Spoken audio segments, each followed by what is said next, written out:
So before we start today, here is our annoying legal disclaimer. All views expressed are our own and do not indicate the opinions of any employers or clients for whom we work. The recommendations or advice given in this podcast may or may not be right for you depending on your circumstances. Please bear this in mind before taking any action. Welcome to Charting Tracks. I am here with my beautiful co-hosts, Ben Hennessy-Garside and Chris O'Gorman. What's up, y'all? Hi.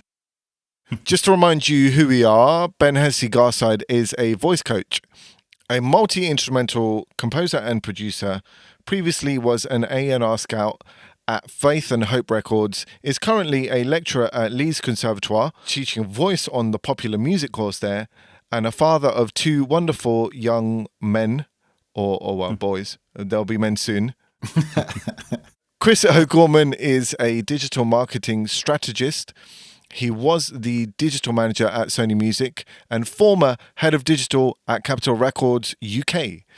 He runs a digital marketing agency and he also works in artist development, branding and marketing. My name is Amir. I am a record producer, a Grammy award-winning audio engineer. I'm co-owner of Bison Productions, a facility for music production and podcasts, recording studios, and I'm director of Garnish Music Production School in London. So guys, today we are going to discuss something that's quite important when it comes to being an artist, which is recording your own music. And I suppose the art of recording, something we've all had the experience of doing at various stages. I go through this every day, as you probably well know. We're obviously, when we talk to everybody who is an artist and who's going to need to get records together, aren't they? Let's just put it that way. You're going to need to have some music to put on to Spotify or Tidal or Apple Music or whatever streaming service, some music to play at your shows, all of that kind of stuff. And this is really the product, really, isn't it? It's what's going to be quote unquote sold. So it's something that's quite an important thing that we need to take a look at. Today we're going to kick off by talking about the roles that we can find in recording, right? So it's going to be about who is going to be doing what in the recording process. Obviously, we're going to have vocalists and musicians and maybe backing vocalists, and depending on what you're going for, we're going to have producers, we're going to have engineers, all of this kind of stuff. So Ben, let's kick off with you. Talk to me about some roles in recording. Okay, well, I suppose the first one that comes to mind will be at the risk of starting slightly outside of the recording process, the composer. Mm. Now, I know there's traditionally a divide between the composition process and the recording process, but then there are plenty of examples of artists for years who've been kind of combining both. Yep. There's so the composition process can happen before the recording, but it can also happen during the recording process. Yeah.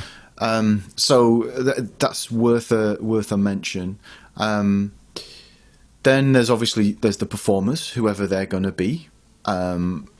Some people will be traditionally will be included as or categorized as the artists, right? They're the people who are going to appear on all the pictures and the promo shoots, and they're the people who are likely to be credited in the album, and they're likely to be visible on stage during performances.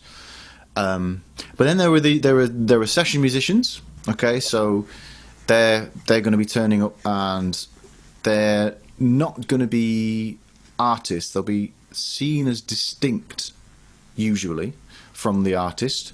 Yep, for sure.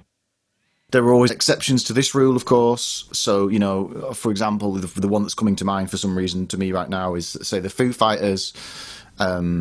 Dave Grohl was an artist in the band Nirvana. He moved from being a drummer in Nirvana to singing, so he was kind of the artist. But then he recruited a load of session musicians that he was working with to be in the band and be part of the band that are the Foo Fighters, and they're kind of in the band, so to speak. So there is sometimes crossover, and other times then not. You know, you get the musicians. They show up in the studio, and they play their parts. They take their fee. They probably won't have any royalties or anything coming through. I mean, they might do, but often they won't. And they take their fee. They go home, and that's that. So, yeah, they're your kind of main distinctions as far as performers are concerned.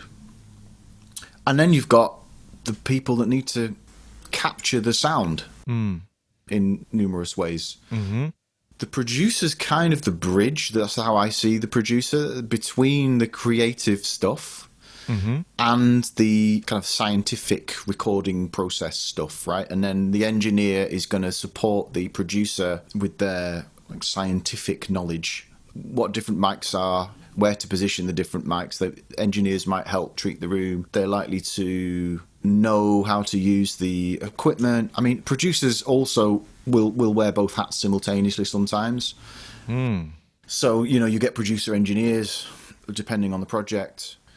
And then also with producers, depending on the genre, people often describe like people that make beats as producers as well. So that's where the producer then kind of is blending with the composer arranger.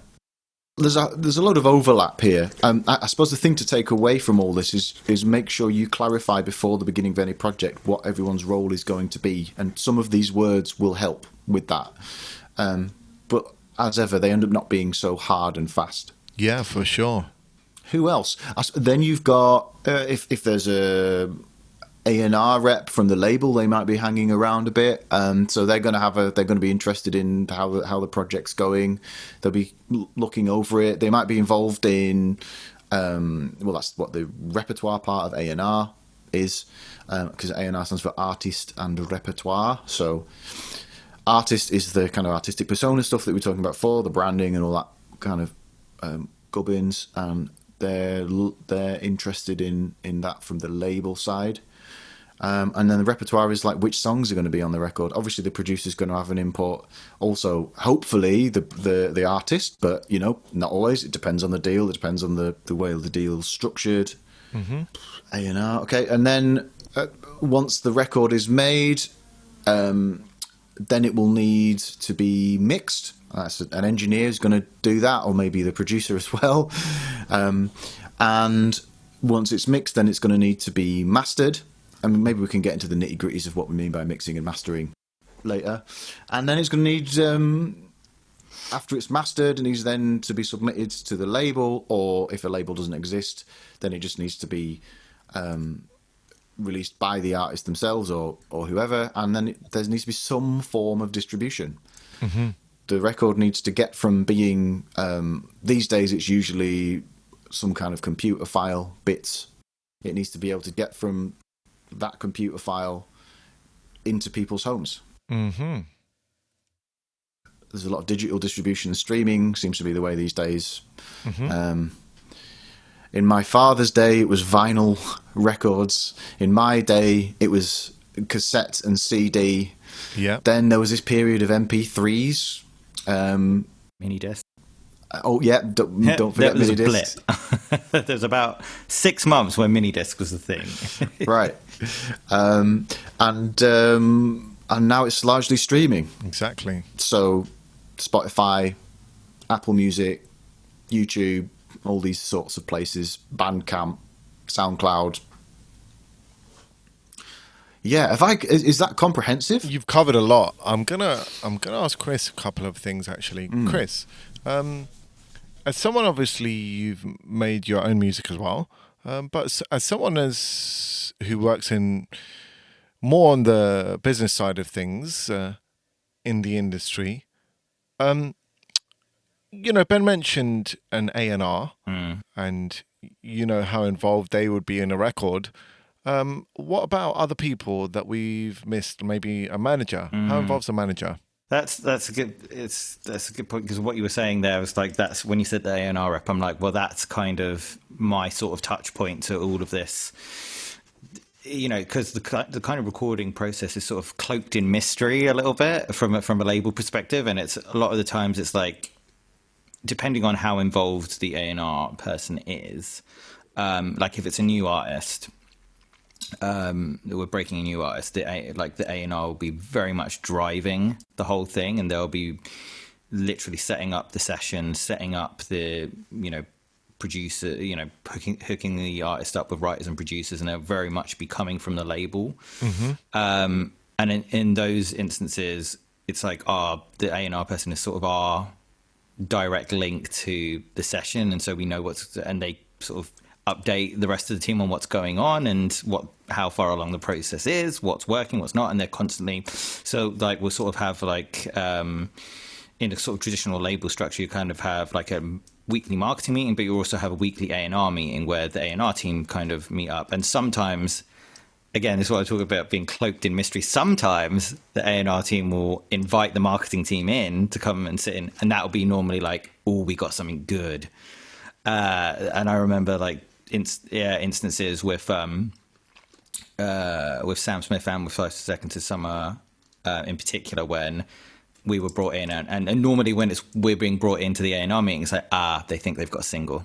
That's what it is. And it'll be like, do we go with this single or this? Or but for me, it's kind of very much like, the recording process is really cloaked in mystery from the label side, and even more so, like as I said before, if it's a new artist, the A&R team will be really driving the whole thing. Once it's an established artist, and particularly if they're like an artist that's very much like a singer-songwriter or somebody, or a band, or like very much in control of their own sound, often they kind of wrestle a little bit more power from the label. So the label essentially, to some extent, with some artists, like especially kind of sort of artists that are more sort of singer-songwritery type, like I'm thinking like an artist like Bjork or somebody like that, will end up, they're really pretty much, or their manager, as you said, will probably be really taking the reins on the project. And if A&R is allowed to come in, it's like the label's writing the check to pay for all of these people that you mentioned, to pay for the studio, to pay for the engineer, etc. But more and more, kind of actually, as their careers kind of progress, actually the artist and their management team is more in charge of the process, and the sort of the A&R sort of checking in, and and sometimes they can then put a little bit of a wall up, and it's like, the A&R's coming today, we have to. So it's interesting how the process changes as an artist kind of goes on in their career. But at the start, it's very much like the A&R person is the boots on the ground, and that's how we know what's going on. The other thing actually to mention is, because of like what I do in like social media and digital being such an important part of the process now, from early on, we'll probably be doing capturing stuff like video content and social media content from the studio. So as well as all of those people that you've mentioned, then it's highly likely you'll have a videographer hanging around and a photographer at some point, and somebody may be live streaming some stuff on Instagram, like the social media manager might be there live streaming some stuff for the artists as well. So you've got those people now in the mix as well, who aren't necessarily working on the recorded product itself, but they're capturing the process, because then we'll go and use that we'll use that content on social media afterwards. It will go into an EPK, it will go into, the marketing materials. So it's so interesting, isn't it? Because, obviously, if we look at it from the most simplistic kind of vantage point, as it were, we only see an artist maybe, and a producer, and a few musicians and an engineer. But really and truly, when you're operating on a certain scale, you are going to start to find actually there's more people around in the studio, and they might not be directly part of the process, but they're there, and they're perhaps influence your recording in one way or another. It can happen. One of the things that becomes quite apparent when we talk about all of the potential people that can be in the studio, where in a way we're looking at it from maybe a major kind of label, kind of operating stance point. However, as an independent artist, you probably need to consider having certain people in the studio as well. There's the obvious people. You're going to need perhaps an engineer, perhaps a producer, all of those kind of people who are directly part of the process. But as an independent person, it can be good to have other people around in the studio as well. Like Chris made mention of videographers, maybe even digital marketing, whoever it is. Having those people around in the studio, not necessarily, shall we say, in putting on the recording process, but in a way you need to start to perhaps, when you're recording something, to think about where it's potentially going to go and whether that should or shouldn't impact your recording process at all. Okay, so one thing that I personally tend to find is that the studio, when recording, a lot of people prefer it to be a private space for obvious reasons. But I think when you look at it from a business perspective, when you look at it from, I want this record to do the best that it can possibly do, I want this album to do as much as possible, we're going to have other people around, and we can't be as private as we want it to. However, much of my recording experience would mean that I could tell you there's no more than 3 people in a room at a time when an artist who is recording their vocals, they want that space, they want that privacy, they want people around them who they trust, and that's who you can expect to find in the studio. Obviously, maybe your girlfriend, your boyfriend, your mum, grandma, all of these people can turn up from time to time as well. So one role that came up, and I think kind of just let's dig into this role a little bit, A&R, which stands for Artists and Repertoire. Ben made mention of the fact that this would be perhaps someone who influences the sound of the record. And Chris made mention of the fact that this person is a go-between between the record label and oftentimes the artist as well. What would you define? Let's start with Chris here because Ben has done some A&Ring in his time. Let's start with Chris here. What would you define an A&R to be? I guess there's 2 sort of main types. There's a sort of the way that you probably get into it initially is the more sort of junior A&R person, which is probably like the scouting, which is kind of what I think people traditionally think of. They think A&R, they think of like a talent scout. Mm-hmm. That tends to be how people get into it in the first place. It's like they've got their finger on the pulse. They're kind of out at gigs.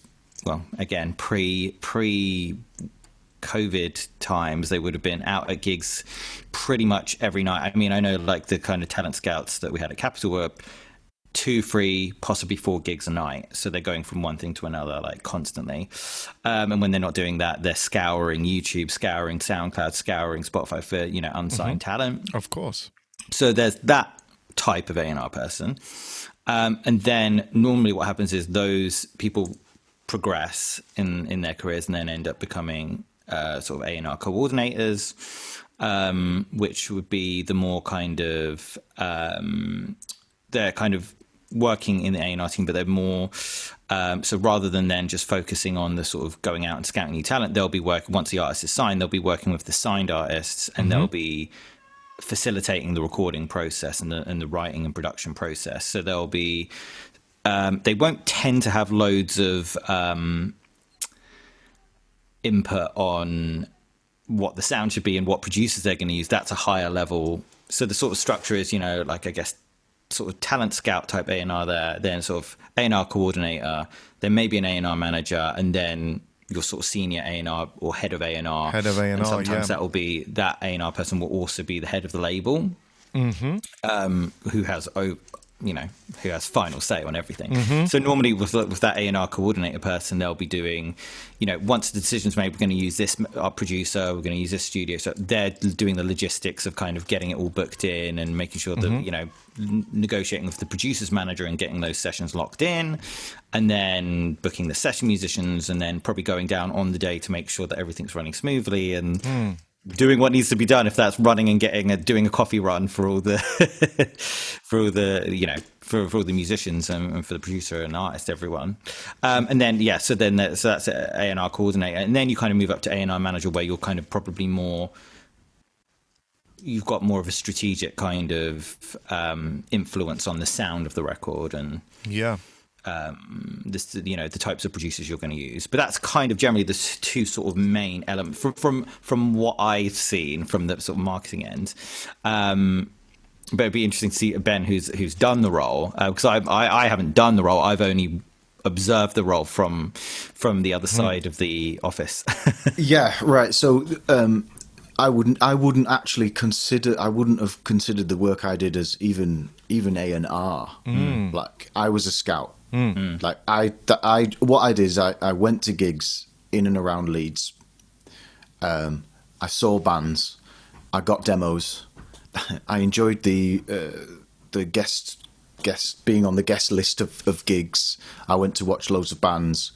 I then kind of filtered a lot of the stuff that was going on and sent the stuff that I considered to be the best onto somebody else at the label. So I never moved beyond being a scout. So in terms of my role, that was it. But then you were obviously passing up the chain all of the talent that you had seen, right? Yeah. So there is a kind of power in that, and at the end of the day, if a scout decides they don't like a band or an artist, well, then nobody gets to hear it. It will never cross the desk of, because I think I misspoke a little bit when I said that kind of like it's scouting is the junior sort of thing, and sort of A&R coordinators like the next step. Actually, I'm not sure that's necessarily true, because if in-house A&R team, that tends to be what happens. But actually, in the labels I've worked with, they have lots of trusted, quite seasoned, experienced scouts, as well as the kind of, because they want obviously like young blood and stuff like that. Yeah. So they have sort of much more experienced, seasoned talent scouts that are sort of almost tipsters, this is the, and they're bringing it. And sometimes they're on like a on a retainer, and they're sort of like providing, and they're sort of, their word is really gospel, and it's kind of like if a tip comes from them, they're like, yeah, well, let's check this out. This is really something, an act that we want to find out more. So it's actually, I think Ben's right. It's actually, they're really kind of the gatekeepers in a way, because without that initial first touch point, it's never even going to cross the desk of the sort of A&R manager or head of A&R. Yeah. True. And what were you looking for, Ben? What was going to pique your interest, let's say? Okay, well, great songs, tight performances, and by tight, maybe I should reframe that. Well-intentioned. Okay, yeah. And what do I mean? So sometimes being out of tune and being out of time are exactly that's the point, right? So like there was genres say where that's exactly what's, and it's there's this thing about artists really knowing who they are, knowing what they're about, knowing the organized or maybe not so organized noise that they want to make, and then delivering. Yeah.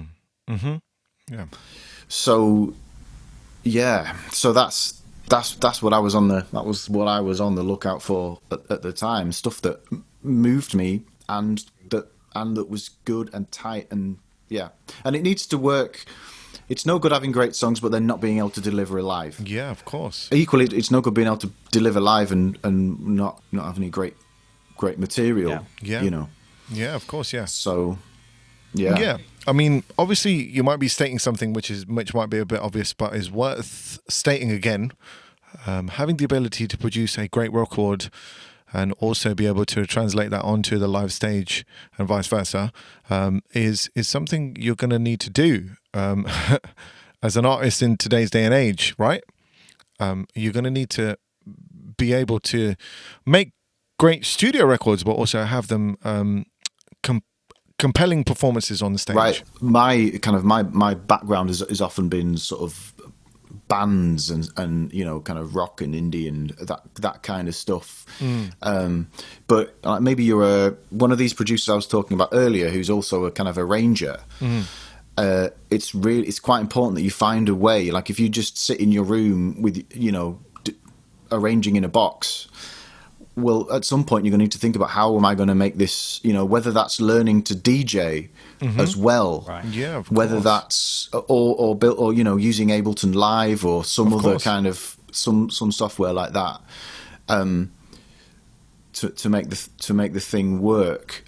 We've actually got performance that we're going to be looking at that next time. We are, yeah, exactly. Yeah, But it's interesting for you sure. say that about producers, because that's the thing. Because when you say producer as part of, like, you know, obviously the core recording process, I think of instinctively, I think of like Darkchild and Timbaland and Red One and people like that. But actually, then there's like the arranger type producers, actually like David Foster and people like that are actually, they're not sat. I think of producer, and I think of somebody actually like Amir, actually, like, you know, that's, you know, on the computer, on the laptop, setting up the sessions and programming beats and programming synths and stuff, and as well as obviously doing the live recording and the vocal takes and stuff like that. But then there are producers, aren't there, that don't even touch a computer, don't program a beat, but it's just a different kind of. How does that, is that genre based? Is it like, you know, how does that work? When you say that, one name comes and just jumps out at me: Rick Rubin. Oh yeah. So Rick Rubin was obviously he started a label with Def Jam Records, where he started that with Russell Simmons and all of that, and then obviously he's got like experience with Black Sabbath and I think he worked on a Black Sabbath record. He's worked on so many different records: Jay-Z, Adele, Kanye West, all of this kind of stuff.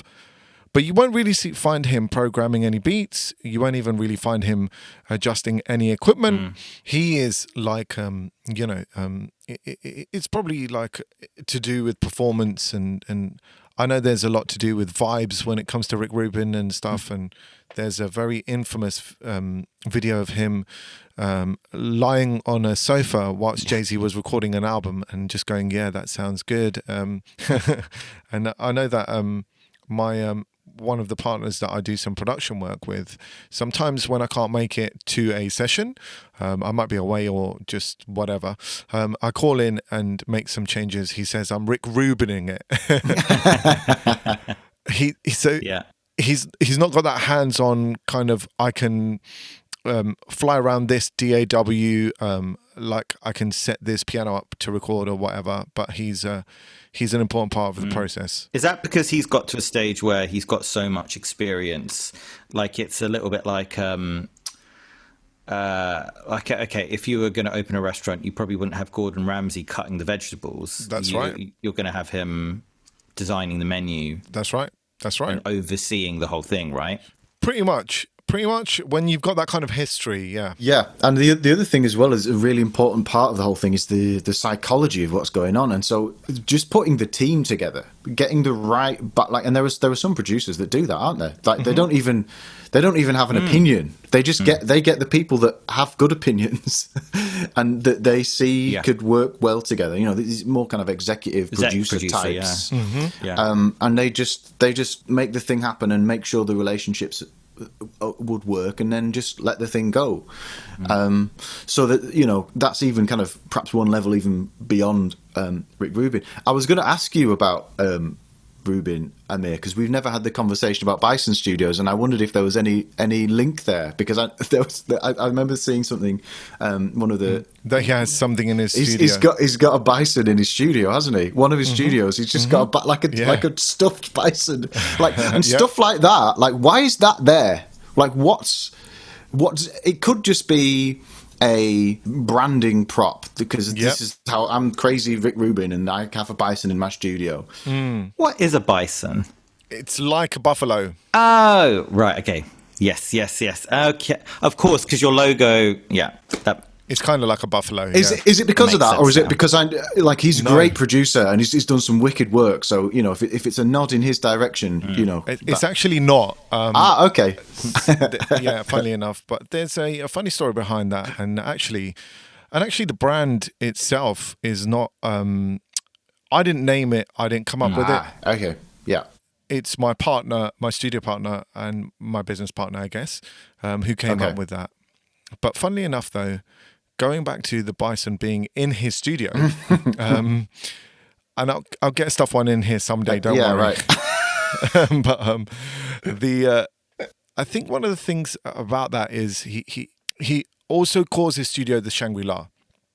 So he does, yeah. There's loads of sage burning and all of that kind of stuff as well. And again, because he doesn't really touch stuff in terms of, he's not dialing in an EQ or a compressor or programming any beats or anything like that. But he is like, he's total vibes, you know? Right.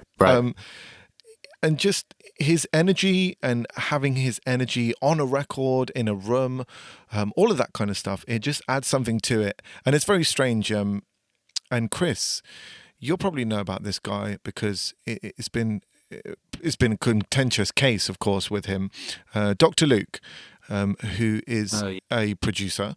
And there's quite a contentious case with him and Kesha.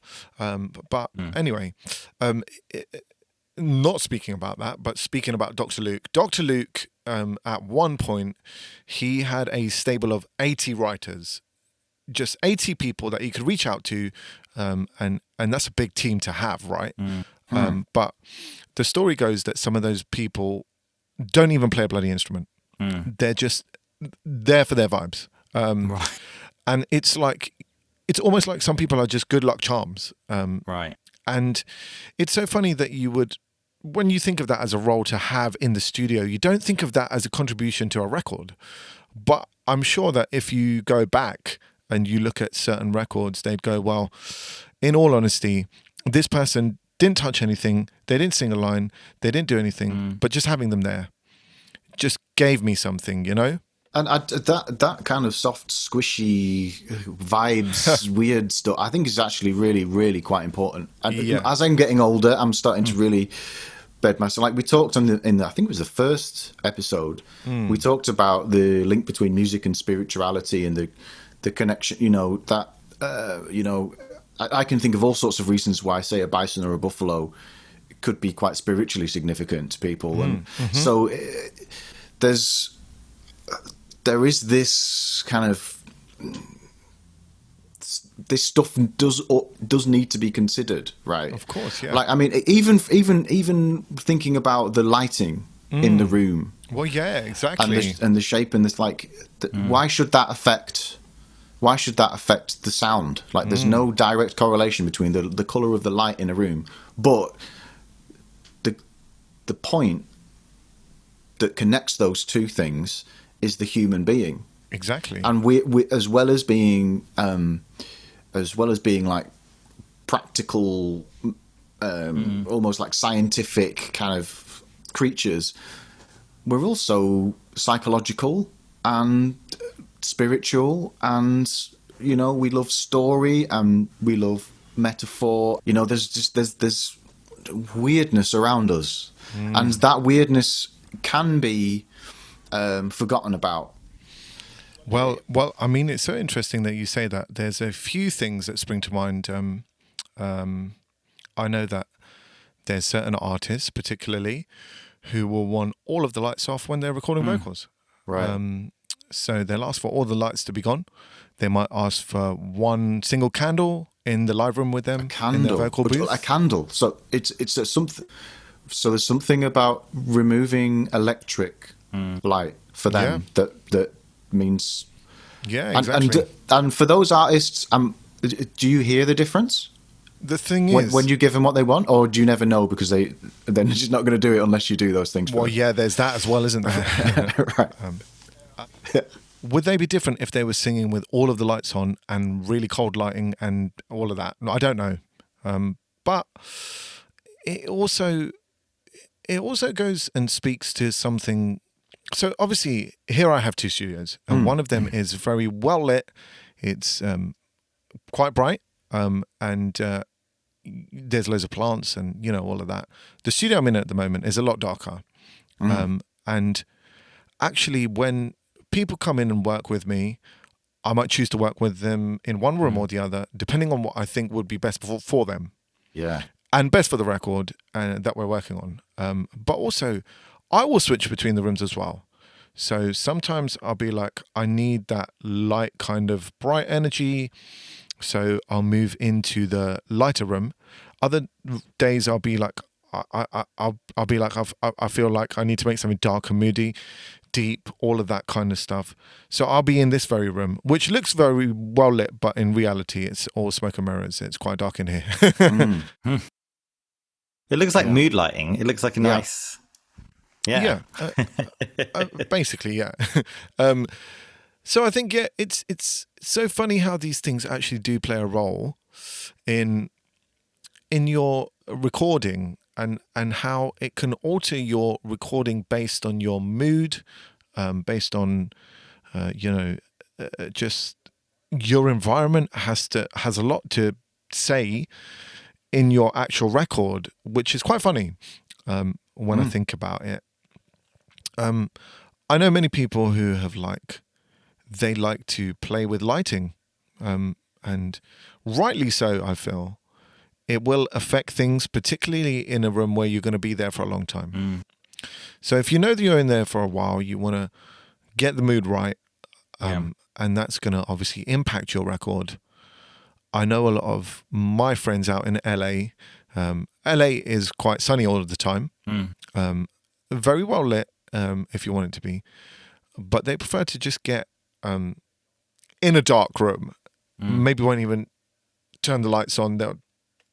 They think, believe, I can't even say really, but they experience music in a different way because of the lack of light. They experience it in a different way. They hear music differently almost. Is it sort of like almost a bit of a sensory deprivation thing where you limit one sense and then your others are heightened, right? That's exactly what it is, yeah. Definitely a sensory deprivation. Right. Very interesting.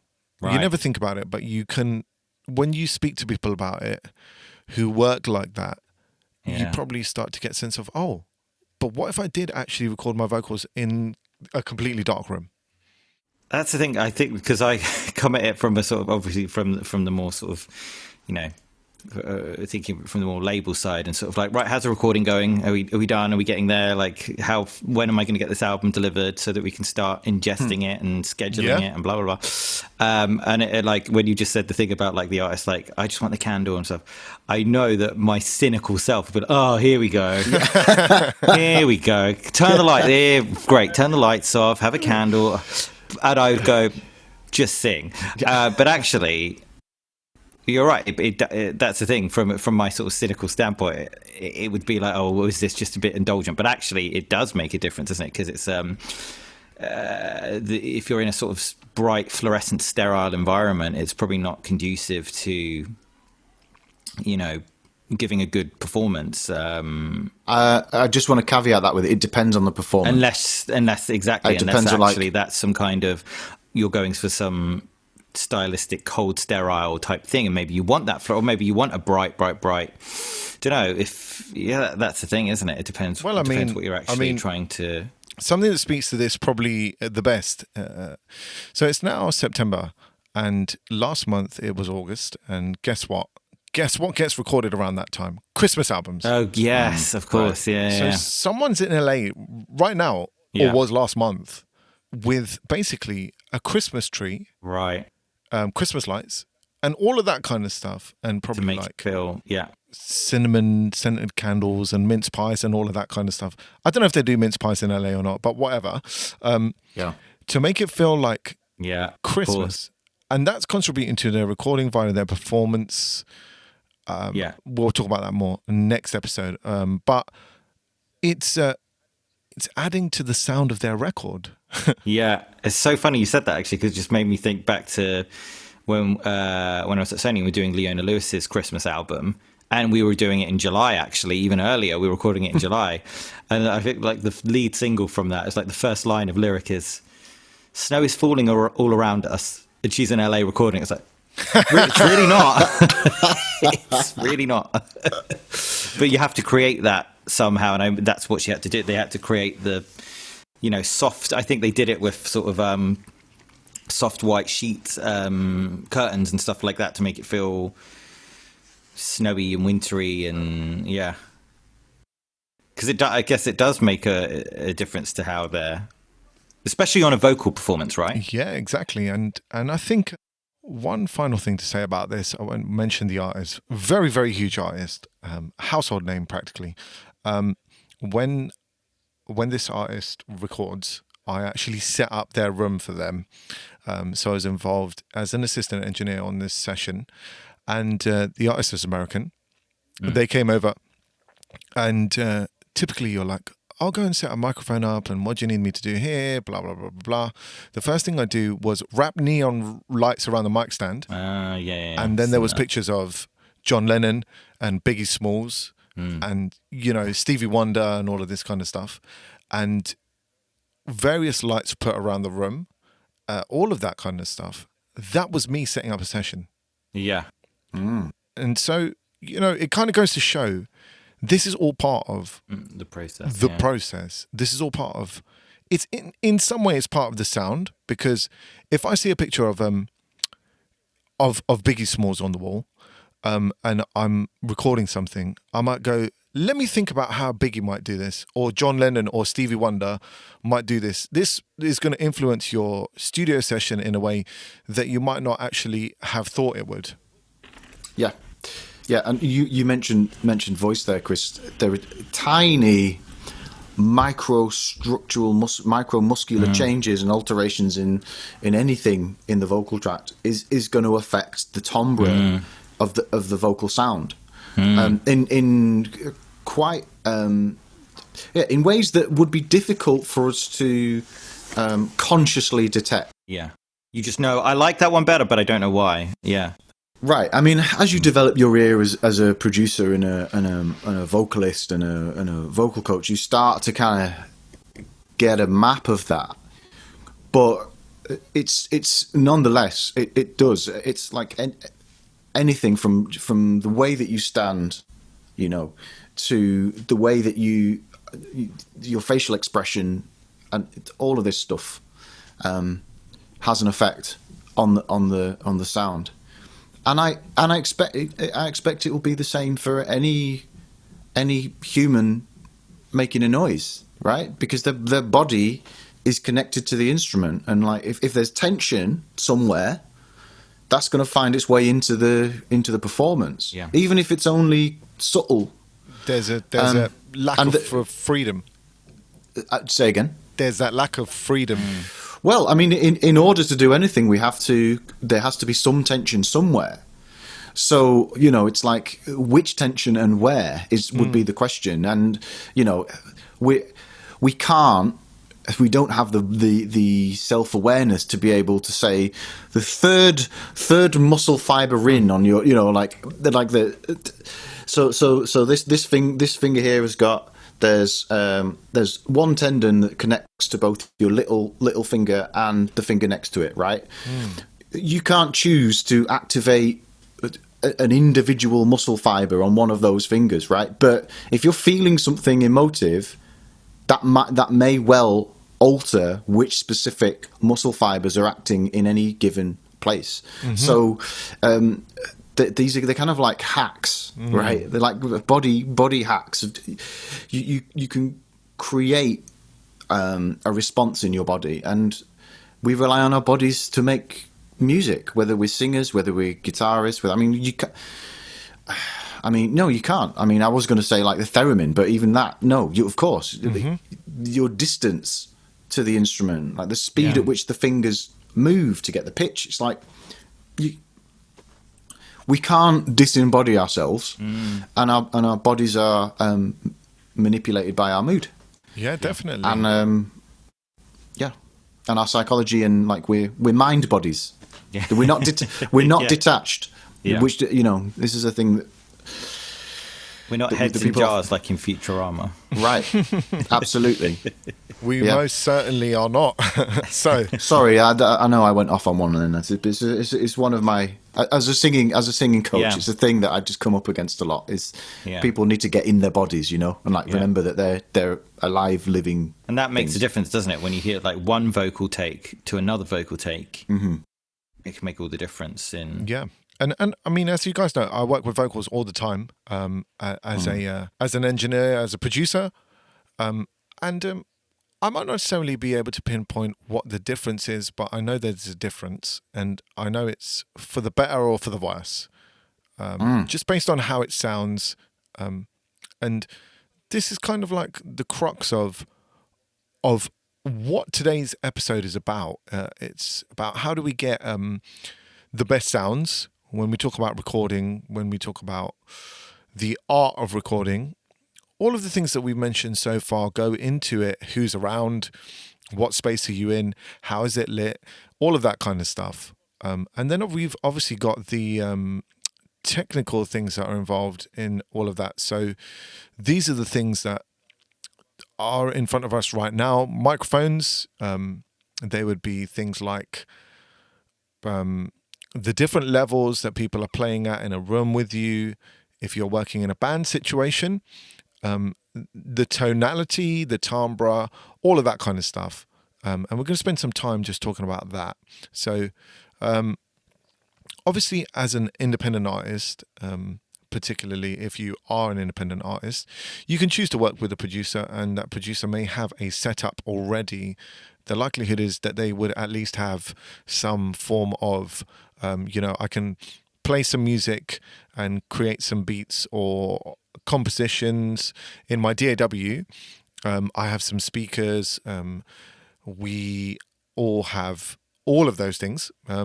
But to get sound in to record instruments, as a guitarist, for instance, or a vocalist or a piano player, perhaps we need some other stuff. And I think one point that I wanted to make today, and this is something that we should talk about, is the importance of having a setup for yourself. And I'm going to start with Chris, because Chris, over the lockdown period, Chris said to me, he was like, "Oh, hey, Amir, so, I'm thinking of getting a microphone and an audio interface in order to record some of my ideas, in order to play them in and all of that kind of stuff."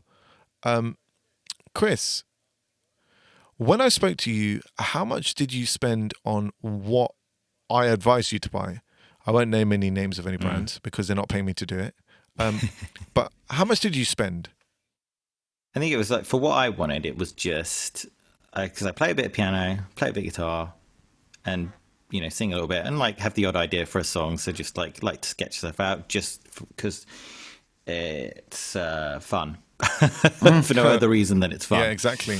And why I got into music in the first place before it was even a career. Yeah. And so I just wanted something that did that, and you recommended to me like a little audio interface that would have like, I think, just like a little 2-input thing, and that it could do piano and vocal and guitar vocal at the same time, and that was it. And I think I spent less than £110, I think, on the whole lot. Right, exactly. Obviously, I'm not trying to do anything that is all bells and whistles or anything, but it's between that and then just using GarageBand, it was like what I needed. You had the laptop already, so you had the computer. Yes, sorry. Yes, so I had my laptop, which I do all my work on. So I already had that. So yeah, so the only things I need, which comes with GarageBand anyway. So the only thing I needed was like the interface and the mic and a lead and a stand. And so that allows you to capture your ideas and let's Bare say bones of a song, basically. Yeah. Sort of And let's say that you're an artist and you want to go on to have a record and that you produce. This would really class as, and your ideas and sketches would class as a demo, right? Yeah. It's like an audio, like a sketchbook. Is it like you say? It's like an audio sketchbook, I suppose. Like to get the rough sort of demo to then, yeah. So I've got my song idea down. Now what do I do? Exactly. So you would take that on to your producer, or your co-collaborators or co-conspirators, Co-conspirators. and those others who are involved in the process. Now, Ben, as a vocal coach, I know that you also record people whilst they're doing their sessions. Am I correct? Yes, although a phone recording is like all I usually go for. Like, I mean, if somebody comes in with like a nice little Zoom record, I'm not going to say no, don't you do that. But like a phone will do for me. And this kind of goes and speaks a little bit more to not even needing an audio interface and a microphone and all of that kind of stuff. So Ben, I want to know why you do this, because I'm trying to extract something from you. Let's see if I can get it. I'm trying to extract something from you, but why do you do that? Why do you record your sessions? Why do we record the sessions? Well, it's so that the student, the client can take the recording away and they can review it. They can hear back what happened in that session, so it'll act as a reminder for them to do their practice. I sometimes use recordings in the session to demo, because obviously if you're singing, you're hearing your voice through your own body, whereas everybody else is hearing it from outside of your body. So there's stuff to do with bone conduction as it travels through into the ear that's going to affect how you sound. So sometimes I'll make a recording and as a way of them hearing what it sounds like in the space. Usually they think that they sound awful and they actually sound not too bad out here. So that's often the way. People get really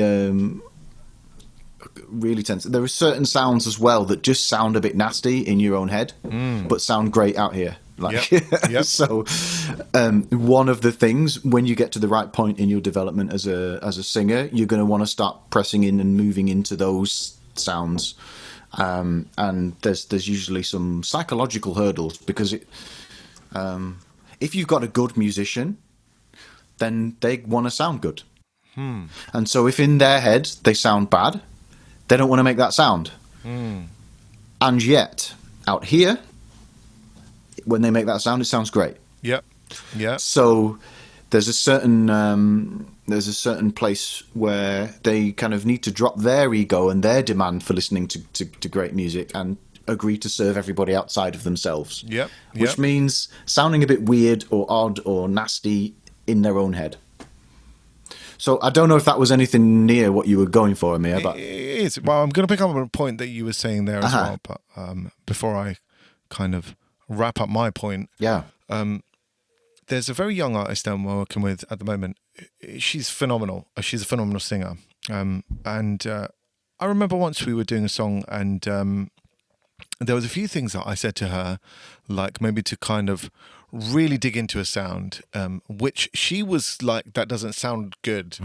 But I was like, this sounds great to us. I mean, like, I was sitting with one other producer and manager in the control room, and it just sounded phenomenal. But she was just like, So that's one thing. But also, just on that topic, this is a voicemail syndrome. Okay, so we used to have a service where you probably still can listen back to your voicemail when you leave it for a person. Hi Ben, I'm calling about charting tracks. Can you give me a call back as soon as possible, for instance? You could listen to your voice recording, and then when you listen to it, you'd go, oh my God, do I really sound like that? And obviously, you sound to yourself, when you hear yourself back, you sound awful. Or at least I do. But to everyone else, it's normal. You sound pleasing and all of this kind of stuff. Yeah. So, those are the points to pick up on there. But what I was trying to get from you, which I did actually get from you. Oh, I'm glad I could be of service. Was when we record something, we're creating a record, right? So what we're doing is this is a record of how this thing was at this point in time. So, and obviously, when we talk about recording, we are talking about recording, your phenomenal debut single, which is going to go to number one in all of the charts all around the world and all of this kind of stuff. But in reality, just to bring it back to where Chris was, Chris is recording his little sketches of his songs to give himself some sort of feedback, to allow him to review his songs and his performances before he goes into the studio. Oh, yeah. And I think that this is one of the key things that we need to be able to take away, is to have some sort of setup for yourself where before you even think about spending money on a producer and an engineer and all of that kind of stuff, just set aside a little bit of money for yourself to get a basic setup to refine whatever it is that you need to refine, and not really waste your time when it comes to the studio. Right. That's a good point, because I was going to ask you then, how much writing happens in the studio and how much is it the writing's already done? Because I've seen sorry, I didn't want to step on your point. I just want to ask that question because I've seen a lot of studio time being used for writing.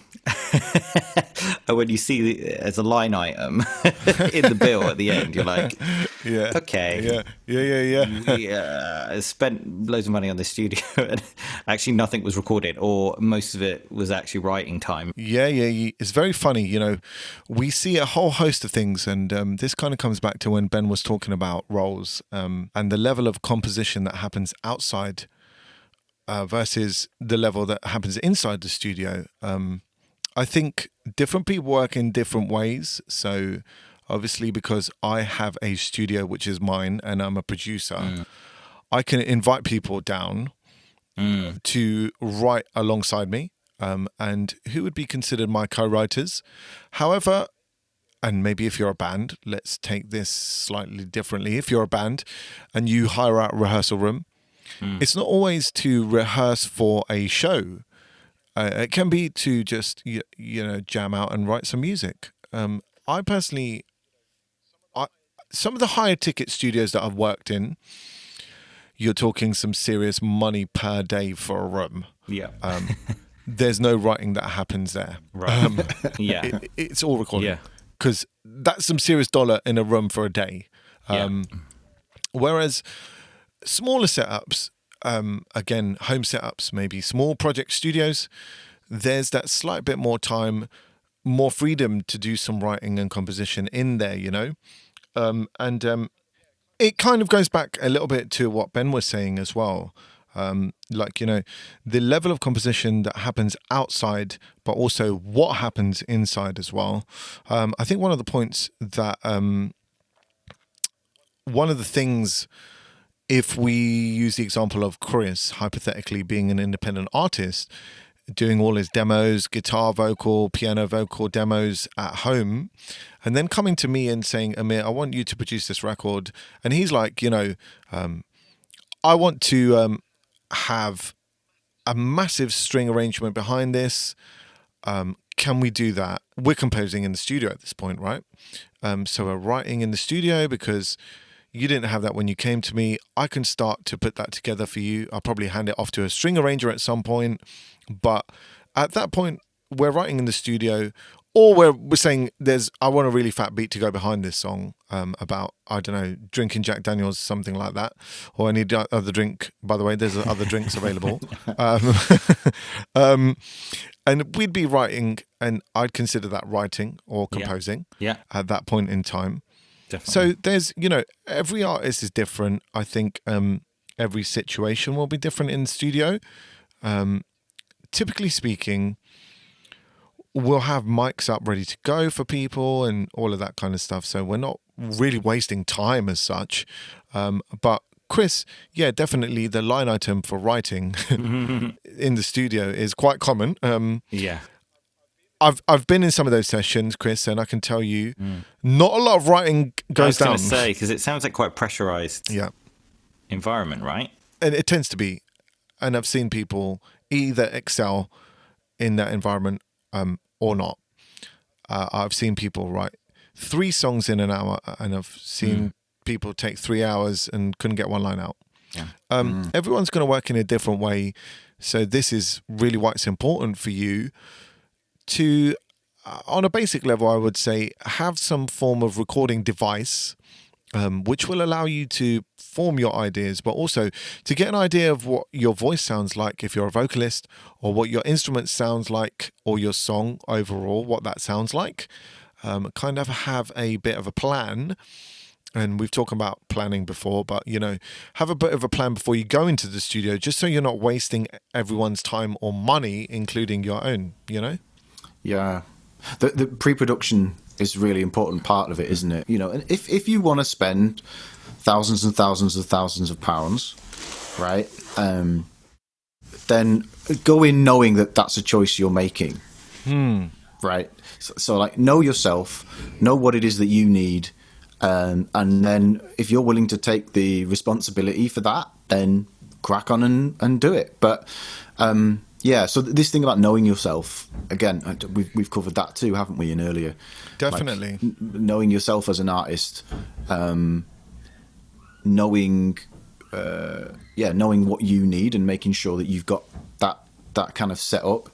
I mean, obviously, from just a pure business point of view, the more prepared that you are before you step in the studio, the better. But, different people work in different ways. Yeah, I agree. I do agree with that. Definitely. Thank you for listening to this episode of Charting Tracks. Please feel free to subscribe, like, comment, review, all of that stuff. And follow us on socials where we are at Charting Tracks. We'll try our best to answer any questions you may have, and we look forward to bringing you more of the same next time round. Until then, take care.